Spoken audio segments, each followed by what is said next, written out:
What's good, my people?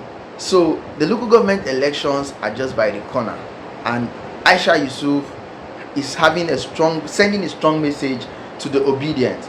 And now you guys need to know that when selecting a leader, we should not always focus that okay, it must be at the national level alone before you and I can participate.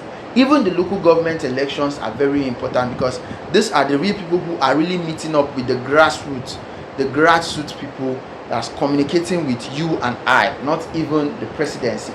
And if you're choosing a good leader, it should start from the grassroots. Well, her take on the incoming local government elections in Edo State, that's the video I'll be sharing with you guys here. So before I share that video, guys, now my take is, whether it is national, state, or local level, we should always show our support. We should always go out there and vote. Here's the video, guys. Please don't forget to subscribe. Also, let this video not just be very boring to you guys. Please, after watching it, ensure you drop a comment. What's your thoughts? What do you take from what she says, and what is your own opinion? Drop that in the comment section. I am always here to respond to your comments. Fellow citizens, well done. It's me once again, Aisha Yesufu. I'm back into the country. For me, Nigeria, on Nigerian matter, giving up will never be an option by the grace of God. I've said this before, and I'm going to repeat it again, that no matter what Nigeria throws at me, I will not give up on Nigeria. I will fight for Nigeria the way I wish other people had fought for Nigeria before I was born. So those unborn generation that are going to come to Nigeria, I'm fighting for them to have a great and amazing country and be able to stand with anyone on the basis of nationhood. So I come to you again to say, in Edo State, there's going to be election next month, local government election. I know most times we don't care about local government election. The time for that is over. This time, it concerns everyone. Every election, we must take it as if it's a presidential election. There are candidates who are there under Labour Party. A lot of people have joined. This is the time to go out there and vote for them. And let me say, hold on. You might want to say that, oh, local government elections, they are done by state. They are... We have seen it. If people turn up rigging, it's not easy. It's when people don't come out that they do what they want to do. So this is the time to begin to come out.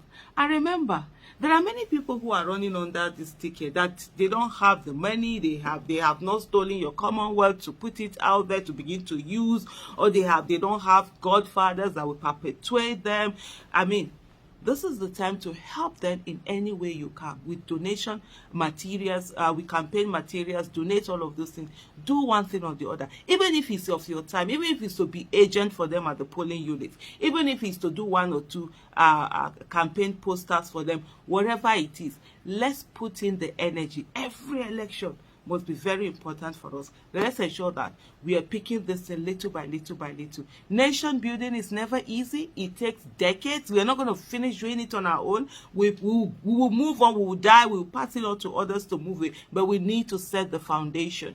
And we've started. We saw what 10 months of participation in the political process did. All these old politicians, you know, they don't get anything. Nothing. We've seen it. See how young people came and changed the trajectory of the 2023 election.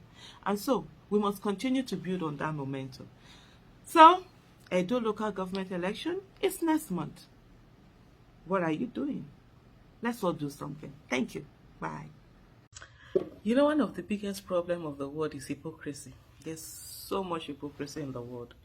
And this, and also arrogance, I think, it's part of the things that we have that is going on in the world. On one hand, you're ready to support people who get into office by rigging their way into office. On the other hand, you are angry at people who do a coup to get into office. What's the difference? They are all coup. One is a military coup, the other one is a political coup. As long as you're subverting the will of the people, the choices of the people, as long as there is no free, fair, credible election and people emerge, people kill to emerge as winners, to be declared winners, People know that they even emerge to be declared winners. They kill, they maim, they kill, they distort results, they clean up, they change the figures and get themselves into office. How is that not the same thing as rigging? Or because the other ones wore uniform? Or so how is that not the same thing as coup? Because the other ones wore uniform? And you know, Kamala Harris came out and she's saying, oh, she's going to work with Tinubu, blah, blah, blah, blah, blah. The right that US have to work with Tinubu, right? Even in spite of the fact that he rigged his way into office, in spite of the fight, it's a political coup that happened in Nigeria, it's also the right that Russia has to work with Niger now, in spite of the fact that there's a military. If we really are interested in advancing democracy, then one of the things that must be ensured is that there must be free, fair, credible election, a universally accepted one. Not this kind of election where, oh, there are different standards. There are certain standards that happen in certain countries, and then there are certain standards that happen in other countries. No, we can't have that, where people are ready to say, oh, let's, out of stability, let's allow stability, let's move on for the election, go on to governance, even when the people's rights have been denied, when the people's mandate have been denied. So if you continue to do that, you will make coup more interesting to the people. It's harder to tell people that they should not be yearning for military coup when they can see their own votes don't count, their own rights are being denied, their own mandate.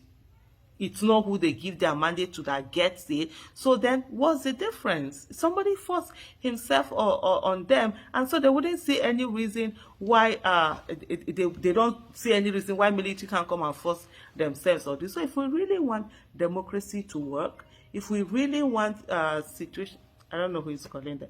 If we really want democracy to work, if we really want people not to yearn for military can never, for me personally, military can never be an option. Never, ever, ever. But how many people are you going to be telling that? How many people see that? There are a lot of generations that have never known what military rule is all about. Some of us have gone through the worst of the worst military era, and we know what that can mean. There's some who haven't, and so they will romanticize it. As long as you're not allowing no dividends of democracy, no good governance, no accountability, no transparency, no human rights, no rule of law, what then is there? What then is there? So if we really want democracy to no longer be hurtling backward, then one of the things that really needs to be done is that free, fair, credible election. Yeah? Free, fair, credible election must be sacrosanct. Thank you.